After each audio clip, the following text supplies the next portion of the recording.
Why did I do that?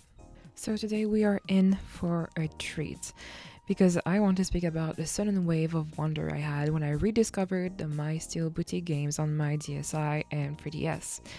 I salvaged my old cartridges from the games and I decided to play them for a little bit to remember the appeal those games had and the endless hours I spent on those games. And it got me to thinking about what elements of designs are associated with these games and how much they were actually present everywhere in the world of fashion in the 2000s, and especially how female presenting people are represented for those designs, uh, whether it was in games or again in fashion or even in media in general. But since I will be talking about the My Steel Boutique games, I feel like I need to have a little bit of change. I'll be right back. There we go, that's much better. So yes, I am now the character I actually use in the game. And that's the whole point. You just choose an outfit for your character, you choose the hair, the makeup.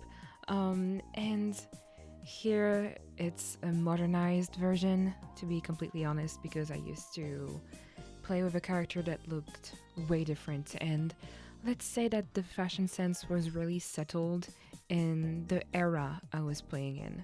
So yeah, we'll get to see about that. And thinking about it, those games were really a staple of my childhood. I mean, I played the first game so much when I first got it that I literally vomited from motion sickness. And yeah, not glamorous, but I just love these games. I also get a ton of whiplash when I hear the OSTs being thrown into my face when I watch a random video or a stream.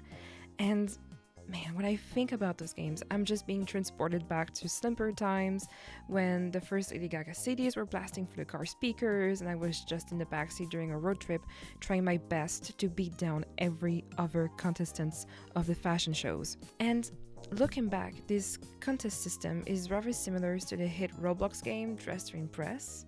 And even though the My Steel Boutique games are also had online contests areas, in Dress to Impress, the slight difference is that you get to see a real live commentary, I guess, of the fashion show with your contestants, your judges, or your favorite streamer. And yeah, that might lead to a lot of complications and drama down the line. But anyway, in substance, it's a racing game also. And for My Steel Boutique, it's maybe a bit more involved in the way that you need to manage a store. But that is to say they're not the same game at all. I feel like just the contest element is kind of the same thing in essence. But what is really interesting to me design-wise is that if we compare the compartmentalization of those two games, the themes are actually quite similar. They kind of are on the same ground. I mean, we have the same cute style with the bows, we have the chic style with the cocktail dresses, and also the, I guess, formal wear, we have work wear, we have the party style.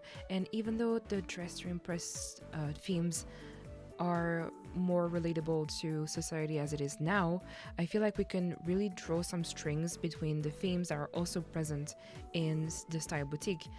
I mean, if we look at the showroom, the way that we theme and compartmentalize fashion is quite similar. And even though the aesthetics have evolved and there's new words to describe our own style, we kind of are on the same base here.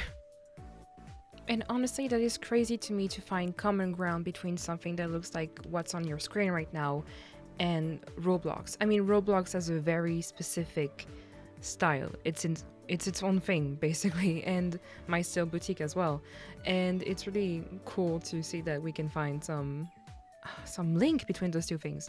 So yeah, throughout the design I'm trying to do here, I wanted to kind of make a comparison as to how My Style Boutique was showing the fashion and the girl world back then, and some elements of design that reflects the same thing but today. So that is why the paper is torn up in the middle, and that there's going to be two zones that are basically showing a sort of evolution. But of course this is already subjective. I mean, Now, fashion is anything and everything.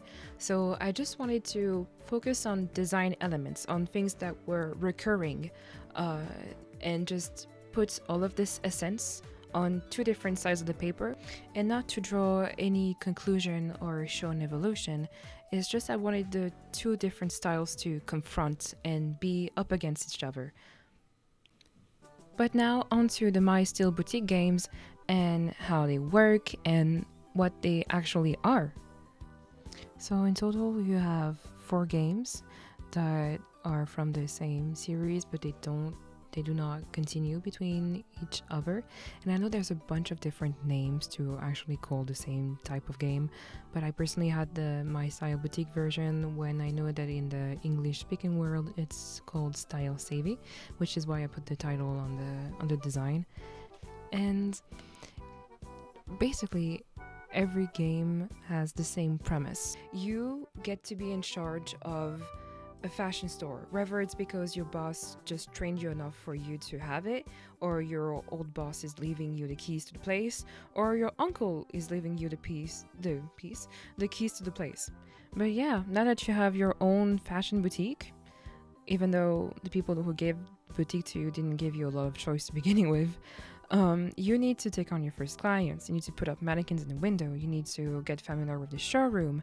You need to have your own assistants. You need to have enough clothes in your stock. You need to know about the different styles of clothes you're going to be selling. And this is really the pure mechanic of the game. You just have clients in your boutique and you answer to them. You just either bring them specific clothes they are requesting, or you create entire outfits with just a theme or an item that they give you prior. Other than that, you just have to decorate your store, choose the music, and when you have a bit of free time, you can go around town, hang out with clients that you have gotten close with, or you can just have a coffee in a local coffee shop, or you can go buy decorations, or go back to your studios, or change your hair and change your makeup, and basically you just do those 3 or 4 activities enough. And if you tend to enough clients, you get access to the fashion show contest, which basically means that you will be in a competition with other designers and you need to create an outfit surrounding a theme. Then your model walks the fashion show, and if the judges think that you have done a good job, you will get to move up a class and participate to even harder fashion shows. And the walks were really something else. And that, I think, is a mechanic that goes on for the first and second game, but for the third one I'm not really sure because there's a whole pop star scene thing going on. I haven't played much of that game to be able to talk about it more confidently, but basically this is all of the game mechanics we have. But what really baffles me in those games is how they really captured a lot of the clothes that were trendy at the time, and some of those clothes I really wanted to have them in real life because they were just so beautifully made, and it was just a block of pixels, but they look very good. And also the way that the clothes were scattered around in the showroom, it was really clever because they kind of categorized the clothes, but you know what, just talking about it doesn't do it justice enough. I'm gonna go grab my DS. I will be right back. Well, yeah, I am not going to put an unknown software into my 3DS just to screen record it. I'm just gonna take my phone, film it. I am not losing my 3DS over this. I'm not mentally prepared. I mean, it works, right? And this is the outfit I'm just wearing right now. Not going to lie, I would still wear this in 2024. Proves that fashion is just an endless cycle at this point. Look at all of these shirts. Let's pause for a second. I mean, it's amazing to me that in just a few simple styles and perfectly recreated pixel art, you get the essence of what fashion was like in the 2000s. I mean, you have the animal print that was such a huge staple. You have the denim. You have the really cute summer outfits with those gradients of blue. And you also have the really cute fashion with the bows. I, of course, need to mention that since the game was made in Japan, Of course, there was the major influence of Japanese fashion.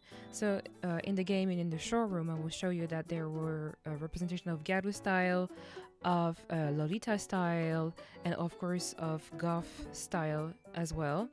And there's also a representation of everyday casual Japanese fashion, or imekachi, which is princess casual as well, with the super feminine clothes with the bows and the pastel pinks and the soft fabrics. And every one of those influences were represented in the game, and I think that is amazing. With the choice of clothes they have made in the game, they really managed to capture everything that was trendy, and the clothes were really on point. Sometimes you even found some bags that looked like the hit bags of the 2000s as well. I was thinking of the Fendi baguette bag that had its own version in the game. Also the bowling bags that really were trendy at the time, and maybe also the game's version of a Birkin.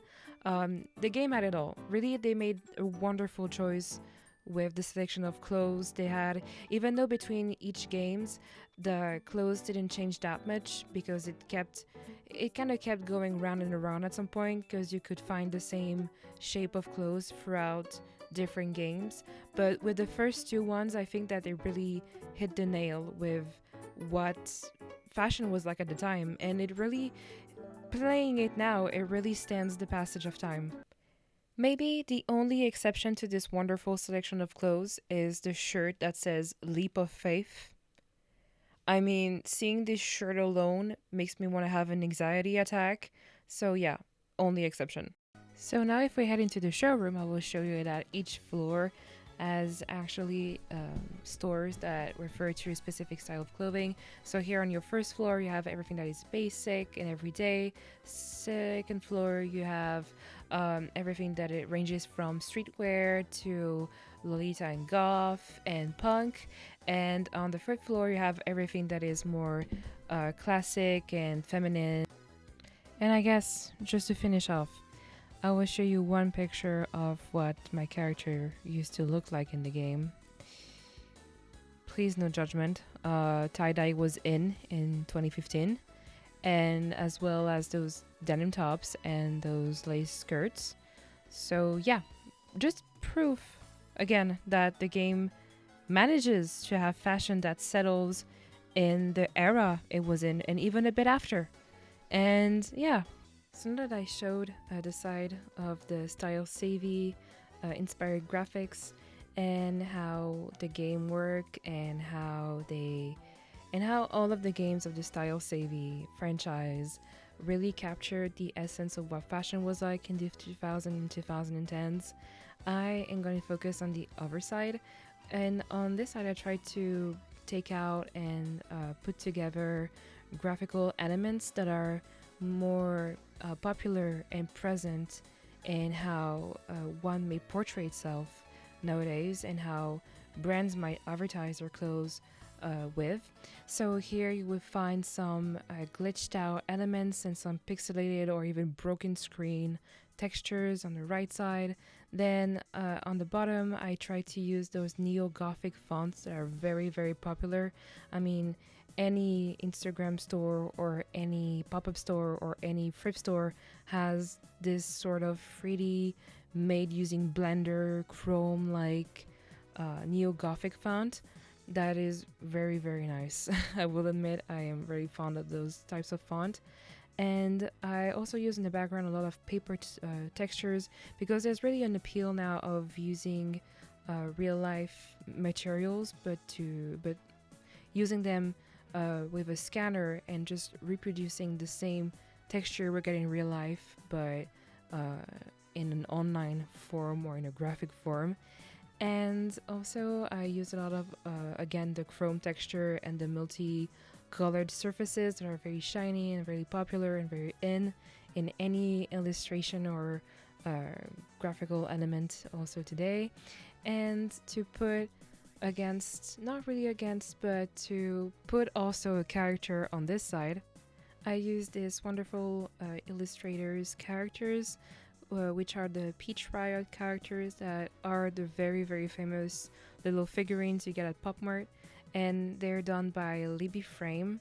And I feel like since they're really popular little figurines that people buy, and also the illustrations always make people's head turns because they're really very cute, and also the fashion is very, very, very well done, and you can tell that there's a lot of research work into every outfits of those little characters. I feel like they represent today's style a lot also very well, and I feel like it was nice to put those style savvy characters that are in the magazine covers from the game with the characters made by Libby Frame. I feel like they go very nice. Even though they don't have the same style, they go very nice with each other. And I feel like it's a good match. So yeah, I used the Peach Riot characters for the quote-unquote modern side. And I forgot to mention this, but in the style savvy games, you also had little magazines that your own character could appear in, or just pre-made magazines that you would get throughout your playthrough of the game. And this is what inspired me to make this graphic to begin with, because I feel like it was so interesting that a game would have a media in itself. So it's kind of a media inside of a media. And I really loved how they portrayed the little characters that were in the magazine covers and the little pages. It really also captures, again, the essence of the 2000s, where people were really into Teen Vogue or 17 or any fashion magazine where the covers would look very fun and fresh and always have the biggest pop star ever on it with very trendy clothes. So yeah, I feel like this illustration was also a nice nudge to how Style Savvy put out very fun digital small magazines into its own games. So there you have it, the final version of this little, I would say, digital collage and arrangement of the different elements that on one side represent the 2000s fashion with the style savvy games, and what represents the current design elements that are used to advertise fashion, and also the very famous characters of Peach Riot. So yeah, I really enjoyed making this little creation and going back on one of my favorite games ever. And as always, if you like the content and the design, you can leave a like or a comment and subscribe to the channel. And I will be right back with next video very soon. Thank you so much for watching.